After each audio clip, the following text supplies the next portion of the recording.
This is episode 404 of That Shakespeare Life.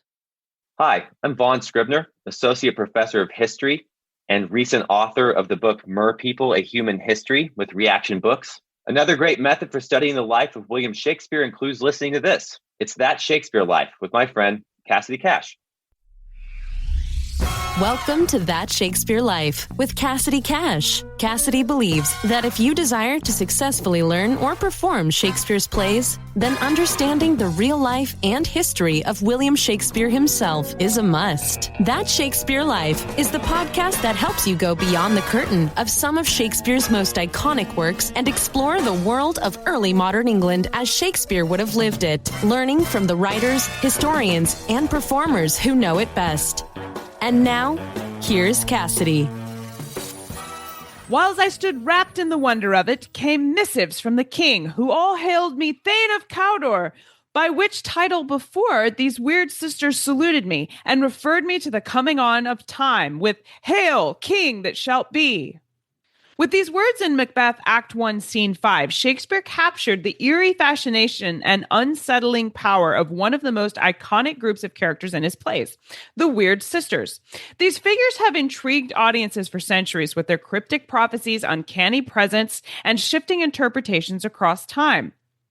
But what did weird really mean in the 16th century? How did Shakespeare's audiences understand these mysterious sisters? And were they originally witches, fairies, or something entirely different? To help us explore these questions, I'm thrilled to welcome two exceptional scholars and co-authors of Weird Shakespeare, The Weird Sisters and Macbeth. Dr. Anne-Maree Wicks specializes in early modern English literature and the culture of history and witchcraft, focusing on how ideas of the weird shaped beliefs about the supernatural in Shakespeare's England. Professor Laurie Johnson is a leading Shakespeare scholar whose research into performance history and textual variations shed light on how our understanding of the Weird Sisters has evolved over time. Together, Anne-Maree and Laurie offer a unique perspective on what it meant to be weird in Shakespeare's world and how these enigmatic sisters continue to cast their spell on readers, audiences, and scholars alike. Before we dive into our conversation today, I want to let you know that there is coordinating visual history content about Shakespeare's Weird Sisters, including portraits, primary documents, and museum artifacts. These are all available in the detailed show notes for patrons of our show. You can access these extras this week at CassidyCash.com/episode 404 and click on Access the Extras to scroll through all the history while you listen to the show. And now, let's dive into the history. Hello, Anne-Maree and Laurie. Welcome back to That Shakespeare Life. Hi, Cassidy. Thank you for having us. Our topic for discussion today is Weird Shakespeare, and I think that means we should begin with some definitions. Anne-Maree, what is weird to you, and why is Shakespeare considered weird? I almost hesitate to ask that question because there's got to be 1,000 reasons why. Well, conversations about weird fiction usually begin with H.P. Lovecraft. You might be familiar with some of his short stories, like The Call of Cthulhu, for example. And this procured a mass following from his cosmic horror or Cthulhu mythos in contemporary science fiction and pulp culture references in tabletop games like Dungeons and Dragons, just to list a few. My approach to weird fiction differs from this generalization. Looking at the weird in genre theory more specifically, what we uncover is an indefinable genre that is and yet cannot be categorized as gothic, horror, or science fiction. Apologies in advance that this will get a bit technical, but it's worth spelling out the ideas in brief to set the context for what Laurie and I are doing in the elements for weird in Weird Shakespeare. So weird fiction is best recognized by uncertainty and the unease that it creates, a feeling experienced by both readers and characters. One way I like to describe this is to use an analogy that is familiar to scholars of weird fiction, and it draws on the image that would have appealed to people like Lovecraft. It's like, imagine a diver deep in the water, like the ocean, for example, and they see like a tentacle. Like in the boring real world, it's that moment where you might recognize it as a tentacle of an octopus, but it's that moment when it might actually be attached to a giant kraken monster, for example. So it's that precise moment when a diver catches themselves caught between comprehending this tentacle as either octopus or as some monster like kraken that can be either or both, or neither. So it's that moment that we talk about for weird fiction. So this asserts my working definition of a weird threshold, that is the limit point beyond which a genre boundary is crossed. So with the notion of a threshold, we express a genuine aporia or total doubt. A boundary is already the collapse of the field within, since it is enough that a boundary can be approached. To approach the boundary means abandoning that which it bounds. So that's kind of what we're doing in the weird elements. So using Weird Sisters as our starting points for the reference, obviously, we seek to read Shakespeare's play as a weird threshold to disrupt reading Macbeth as original representations of these characters. So question everything. Yes, exactly. When it comes to Shakespeare's Weird Sisters, there's some variation depending on what version of the play you consult as to how weird they really might have been. Historically speaking, the sisters were originally called Wayward and even Wizard, I think, at one point. Laurie, tell us about these different text variations and which one is most historically accurate. Do we know what Shakespeare wanted to call them originally? First, it's worth pointing out that the element is in the Shakespeare and tech theory. So the emphasis in the work we're doing is on editorial tradition, the differences between early print versions of the play and then the decisions made by editors subsequently of more recent published versions. Now, we tend to call them Shakespeare's Weird Sisters, as you say, but the funny thing is that this phrase is not used anywhere in the play. So it's worth asking that question, do we know what Shakespeare intended them to be called? So the answer to that is, of course, not entirely, and it's because a question of what print do we have. The first surviving version is the first folio, 1623, which is, of course, published 7 years after Shakespeare's In the Grave.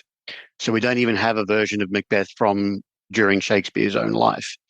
And in the folio, it uses, as you say, Weyward Sisters, spelt W-E-Y, ward.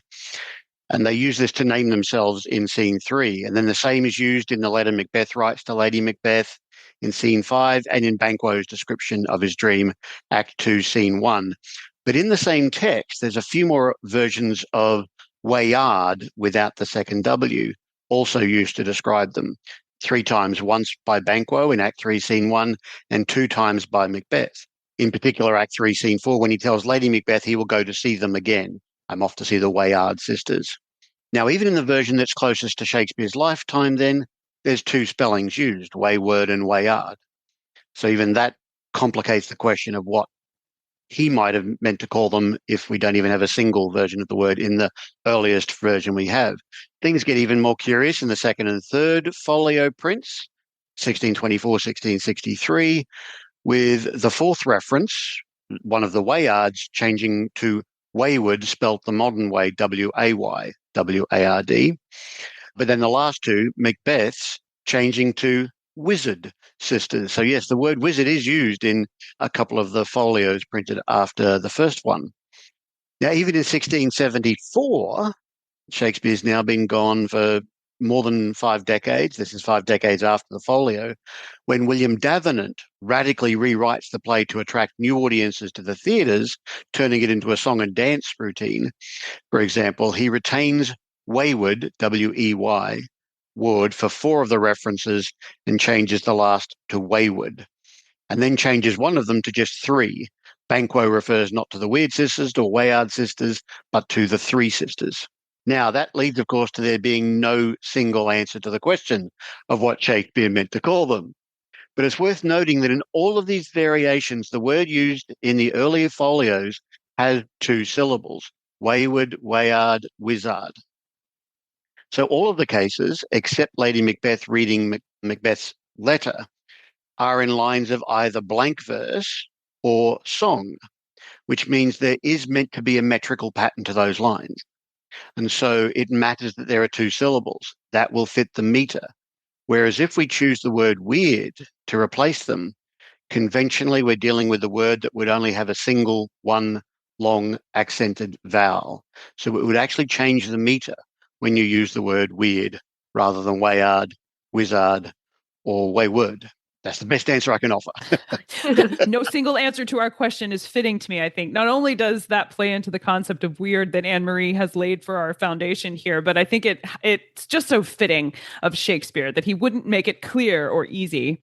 If Shakespeare never called the witches weird, which I think is just like a bombshell in this conversation, that we kind of called them the Weird Sisters, but when did we start calling them the Weird Sisters? How did this come to be? And why is this the word that we use for them?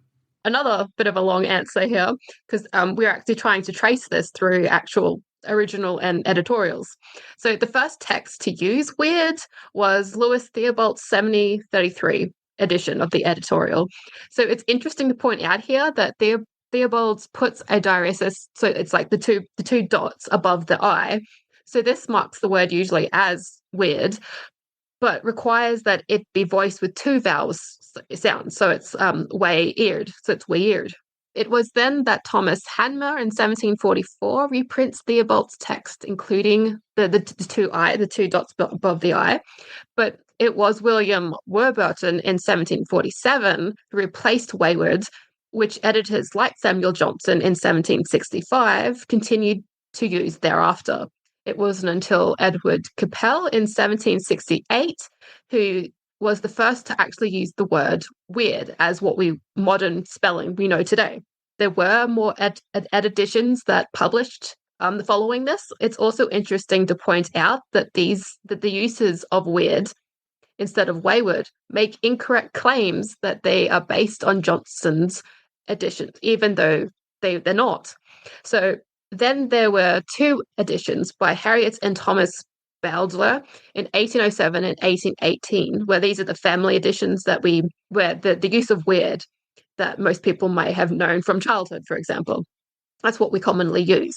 But it was then with James Boswell's edition in 1821, which became the standard edition, copied the Johnson and Stevens edition of 1803. So that's the weird.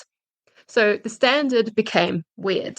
One of the few dissenting voices was Reverend John Hunter in the Longman edition of 1870, who restores wayward and points out that the word was used to indicate two syllables, which it seems Johnson did also accept, but Stevens made everybody think he rejected it. But in other words, we now use wayward or weird as the authoritative word, but really it came about as a big old accident. We think of the Weird Sisters in Shakespeare as being intrinsically Shakespearean, one of the most recognizable set of characters I think that Shakespeare's brought to life. But are these sisters really original to Shakespeare, or did he pull these characters from a historical precedent? Yeah, the first thing to remember is that most of Shakespeare's stories are adapted from earlier versions of well-known tales. So absolutely, of course, Macbeth is drawn from historical precedent. But the question about whether the Weird Sisters are drawn from historical precedent is where it gets a bit messy. The Macbeth, of course, comes from Scottish history. Raphael Holinshead in 1577 and 1587 publishes an edition and then an expanded edition of his Chronicles of England, Scotland, and Ireland. And in that, you do get the history of the Scottish kings, which includes the story of Macbeth. Now, Holinshead does call them Weird Sisters, by the way, which he also gets from an even earlier source for the Macbeth story, John Bellenden's Scottish translation of Hector Boetha's Scotorum Histora, or History of Scotland, 1536. That's the translation. So we get this passage of the phrase Weird Sisters coming through from an earlier form attached to the Macbeth story, but the phrase Weird Sisters itself is even older than the Macbeth story again. We can go back to literary origins that had nothing to do with that story. The first use seems to be an early Scots translation of the story of the Trojan War, printed around 1400, which mentions King Monone's wife apparently possessing magical skills that it says are typical of the Weird Sisters, or Weird Sisters, who are identified as the fates of classical mythology. These are the three fates that become the Weird Sisters, hence their tripartite sisterly structure. This explains then why there are three Weird Sisters, because there are always three in number, these fates. There's Clotho, the spinner of the threads of life, Lachesis, who measures and dispenses lifespans, and Atropos, the cutter, who ends life. But when the Weird Sisters appear in Macbeth, they seem to take on a different form. They're no longer the fates as such, but they are described as magical beings. Particularly then, of course, if we assume that the word witches does apply to them here, because that's how they're described at the beginning of the play, enter three witches. It can be hard to know exactly what these characters would have looked like on stage for Shakespeare with any reliable precision, even though I'm sure we all have an idea in our heads of what we think of when we talk about the Weird Sisters. Anne-Maree, is there a canonical look to the witches, or what do they look like to you? One of the sources we'll include for this episode is Henry Fuseli's The Three Witches, or the Weird Sisters, from 1785, in which the famous painting of the three sisters pretty much depict them as old crones, which was used in print. So, however, this interpretation was probably inspired by the way they were being presented on stage in one of the famous actor David Garrick's production for the Drury Lane Theatre in 1760s. It's often this old crone association of the witches that enters contemporary understanding of the characters, so these three witches. It's also around this time that this depiction for witches in general became the norm. But what they look like to me, well, that's partly shaped by what I've been reading and watching lately. So in The Element, for example, we're looking at Ava Reid's novel, Lady Macbeth, published in 2024. And Ava Reid reimagined them as laundry ladies locked in the basement of Macbeth's household, with descriptions of them as being faces white as lightning, notched spines, and ratty long hair, the blind eyes, for example. And then there's the artwork of Terry Pratchett's Discworld novels, which include characters called the Weird Sisters, artistically presented by Joss Kirby in a way that really exaggerates the witchy features that Fuseli gives them. So again, it's that same image of these old crones. Even though these Weird Sisters are not located in the world of Macbeth, Kirby's artwork is now becoming influential in how some adaptations of Macbeth do depict these characters. So in a sense, Pratchett's Weird Sisters are becoming the canonical look for Shakespeare's Weird Sisters. If you enjoy learning about the history of William Shakespeare and you want to go one step further to really experience the history for yourself, then consider joining Experience Shakespeare. This premium tier on Patreon lets you go behind the curtain and get hands-on with your history, trying out games, recipes, and crafts straight from the life of William Shakespeare. All of these activities are ones you can complete at home or in your classroom. And as a special bonus for joining our community of history lovers, you also get access to our exclusive library of virtual tours, animated plays, printable history guides, and special discounts on all the items in That Shakespeare Life shop. If you are ready to go beyond just learning and start experience Shakespeare's history for yourself, then join us today at patreon.com/That Shakespeare Life and click on Experience Shakespeare. I'll see you inside. And now back to the show. Laurie, you've said that these characters might never have been intended to be witches at all, and that they were originally fairies.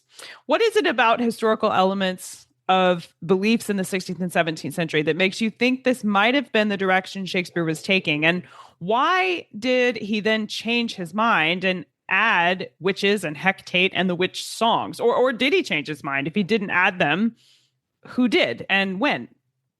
Cassidy, I do actually float this idea in print in a talk I originally gave in Sydney for a Shakespeare Memorial Lecture in 2023, and which was then published in a small book form. But I know I'm not the only one examining this specific question now or in the past. It's been a fairly persistent question that keeps coming up. To what extent were some parts of the play added by someone at a later date, and what were the characters like in the version that existed in Shakespeare's lifetime? Like I said, the unfortunate fact is that the only version we have that it survives, or the earliest version, is the Folio 1623. But I do know it's still a minority view, but it's one that I think can be explored. And the thinking goes like this. So first, half the plays in the first folio have not survived in any quarto or octavo print copy. And of those that do survive in at least two versions, like Hamlet, with both the first and second quarto as well as the folio edition, all have significant variations between the versions. So we know if there were an earlier version of Macbeth, there's a really good chance it would have differed in some way from what the folio Macbeth was. So we should be wary of thinking that the folio Macbeth is the same as some earlier version. But let's begin then by asking what evidence we have of the play from his lifetime. There's his source text for a start. I mentioned Holinshead. Yeah, well, many people will say he got the witches from Holinshead because the witches are in the Chronicle. But here's the kicker. They're not in the Chronicle. So Holinshead refers to Banquo and Macbeth meeting three strange women who he says are supposed to be fairies or nymphs. But the play clearly refers to the characters as witches in the opening stage direction and the character list, which is true. But like I said, that was printed in 1623, long after Shakespeare is dead. The only place that has characters explicitly referred to as witches in speech is where one of the witches refers to one of the others as a witch when they're angry at each other. I think it's Witch 2 says to Witch 1, "Aroint thee, witch, the rump-fed Runyon cries," saying, that is, "Get away, you so-and-so, your mangy animal is calling you." The witch there is used in a derogatory fashion, one could argue, rather than that it's her calling someone else by the actual identification of what she is. But I think the most compelling evidence for the existence of fairies in the play comes from the diary of Simon Forman, a prominent physician and astrologer of the time, who records his observations of plays that he saw in London in 1611. And he writes that he saw a performance of Macbeth at the Globe. On the Three Sisters, he says, Macbeth and Banquo were on their way home from the battlefield, as they are in the play, when they encountered, he says, three fairies or nymphs. The very wording that we find in Holinshead, Forman repeats in his diary account of having seen the play in 1611. So I think it's worth considering that in Shakespeare's play, at least up to 1611, the Weird Sisters, which Shakespeare probably called Wayard or Wayward or Wizard, were meant to be fairies or nymphs. So when did they become witches? That's the big question. I blame the Victorians. Not quite. It's a lot closer to Shakespeare's lifetime. So like they're clearly witches in 1623. So somewhere between 1611 and 1623 is when that change happens, because they're witches in the folio, whereas they're fairies or nymphs probably in 1611. So did Shakespeare make the change? Did he change his mind, or did someone else? Now, we do tend to accept now that some parts of the play were amended after Shakespeare's death by Thomas Middleton, a playwright who was also writing revisions of material and some new plays for Shakespeare's company after Shakespeare's death, The King's Men. And we fairly well established acceptance now for Middleton writing the Hecate scenes and some of the songs, because those same scenes and songs appear almost verbatim in a play of his own called The Witch, which was published around 1616. Now, it could therefore be that Middleton added not just those bits, but all of the witch material, drawing on his own experience of writing plays about witches, and that he therefore then just reshapes the fairy scenes as witch scenes. And it's worth noting in this sense that there is one scene in the play where the witches actually refer to dancing around a fairy ring. So that phrase persists in the play.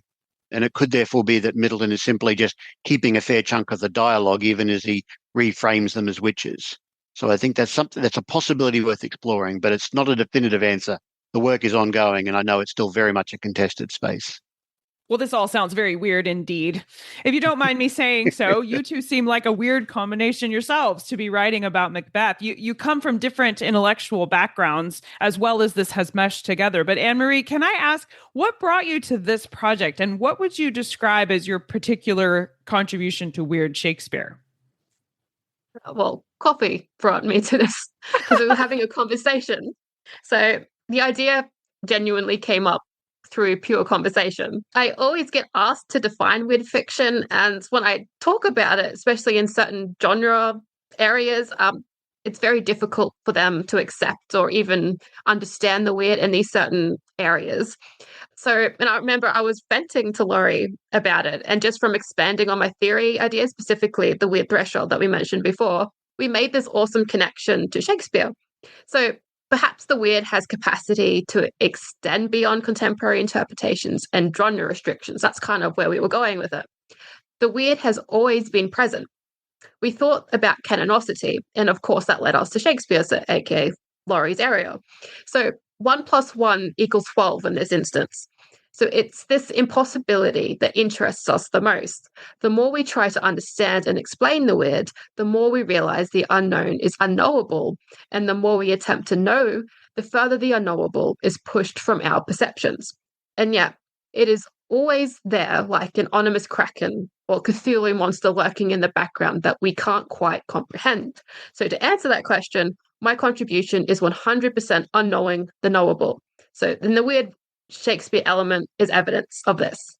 Laurie, I think I can ask you the same thing. What brought you to this particular way of thinking about Shakespeare or about this play in particular?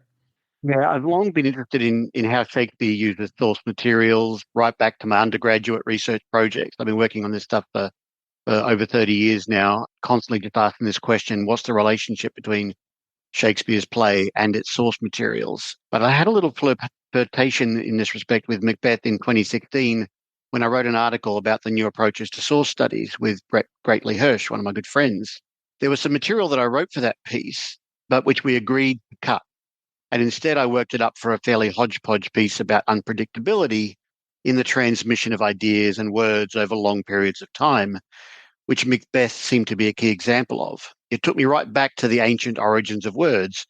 I talked, for example, about the Weird Sisters before, sort of looking at how far back we can trace some of the language in the play. And of course, tracing it all the way forward to unusual phrasing in shows of the contemporary era like Blackadder and Monty Python's Flying Circus. And I called this long history of words and the way they change over time and morph in various directions and force us to rethink older versions of those words, garbled transmission. So that's a phrase I use, this idea of the transmission. It's a pun on the word garb, because there is a phrase that I followed in Macbeth where he's referred to as a dwarf in borrowed robes. And the idea of garb and garbling came into my head around that. But of course, I was still always struggling to find the right words for something that I knew to be itself a garbled process. So fast forward then to this coffee conversation with Anne-Maree, and then she's describing to me her work on weird fiction and the related concepts like threshold. And I realized she was beautifully giving clearer shape to the ideas I'd had about Macbeth back in 2016. Things weren't just garbled. They were downright weird. And it was helping me to give a clearer shape to that understanding that I've been trying to map all those years ago.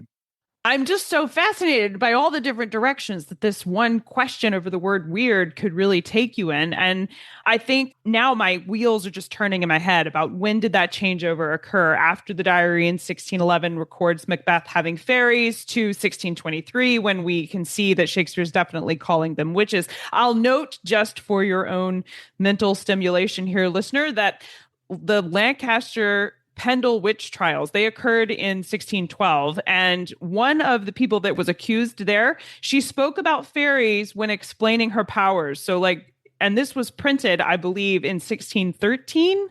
I think it was called The Wonderful Discovery of Witches in the County of Lancaster. This was by Thomas Potts in 1613. So I'd love to think that maybe that publication circled its way around to Shakespeare, or just that the concept of a fairy and a witch overlapped itself for this time period. And definitely they started thinking that maybe these aren't separate ideas and that they meshed together.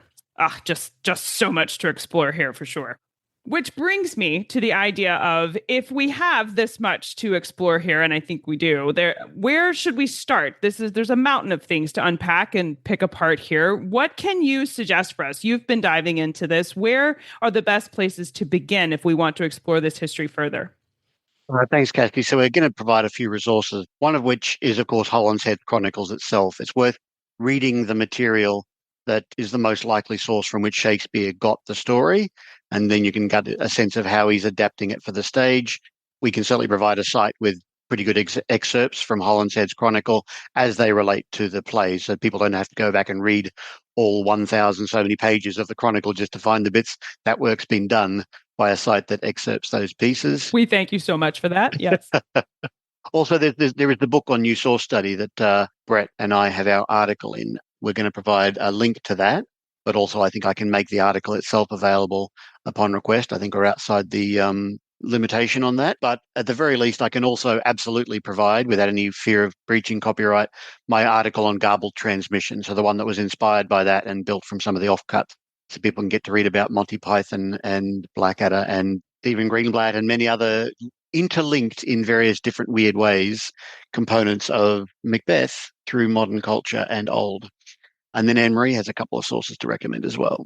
obviously, if you want to understand the weird fiction, at least my approach to weird fiction and understanding the unknown or understanding the unknown, my PhD thesis will include that, of course, if you want to read that.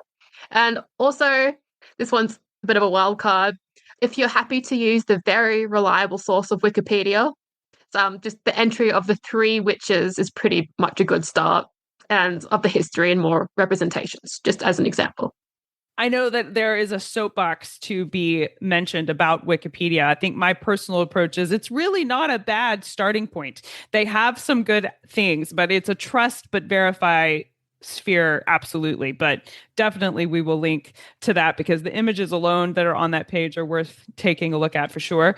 And we will have links to the articles that Laurie recommended, as well as to Anne-Maree's thesis, which you should check out. And we will put all of that in the show notes today so you can explore this topic further. We ask everyone this next question here at That Shakespeare Life, and that's, what's the one book you would take with you on a deserted island? My friends in England tell me I'm supposed to allow you the complete works of Shakespeare and a copy of the Bible, so your choice would be in addition to those. And apparently on the original Desert Island Discs show, you were also offered a luxury item, so you may select a luxury to have available on your island stay too, if you would like. My favorite novel is J.D. Salinger's The Catcher in the Rye, so that's probably a good bet for me. It is so surprising to me how often an interest in things like weird fiction and horror overlaps with people's interest in The Catcher in the Rye. I can document that going back in our show that I've had that one mentioned before, and I believe it was somebody who was into horror. I don't know why that is, but I thought I would mention it. Luxury item. Can I bring my own boat? Does that count? Because if not, I was thinking like one of those, inflatable rafts, and then like a really luxurious one. So that's Clever. my answer. Yes. Well, an escape route. I love it. Yes, of course you can.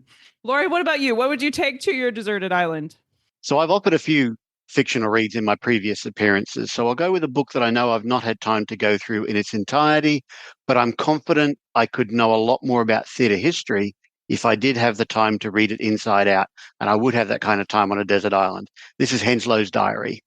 To me, it's such an invaluable documentary record that I don't think anyone's fully really gone through and tried to map out some sense, although I do know someone who's working on it fairly extensively through the Shakespeare Institute, and that's Meryl Thayer. I'll actually give her a shout out at the moment for the work that I know that she's doing on the Henslow Diary.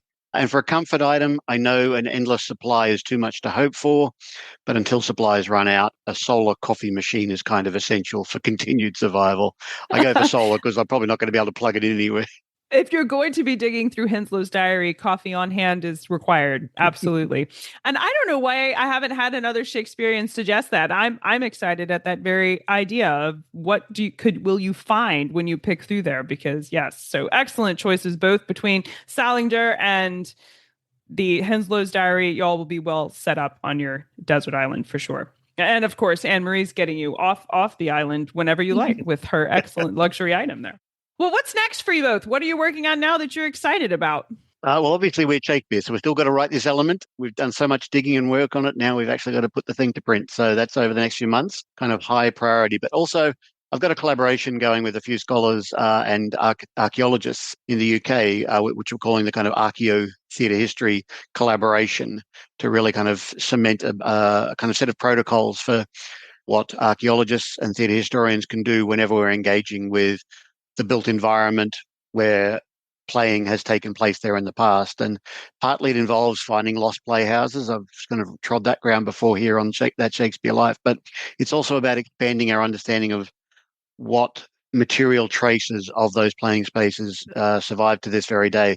Guild halls are a big one. I'm planning on doing a lot more work on guild halls and hopefully even producing some books or at least some articles on that. We will look forward to seeing what comes from that. That sounds exciting. Anne-Maree, what are you digging into these days?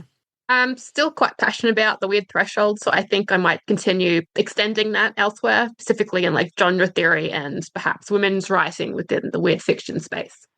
Tons of great history and exciting information coming from Anne-Maree Wicks and Laurie Johnson. Thank you both for being here and taking us through this just different, I guess, weird look at Shakespeare's Macbeth and understanding exactly what he meant about the Weird Sisters. Thank you so much for being here. It's been fun talking with you.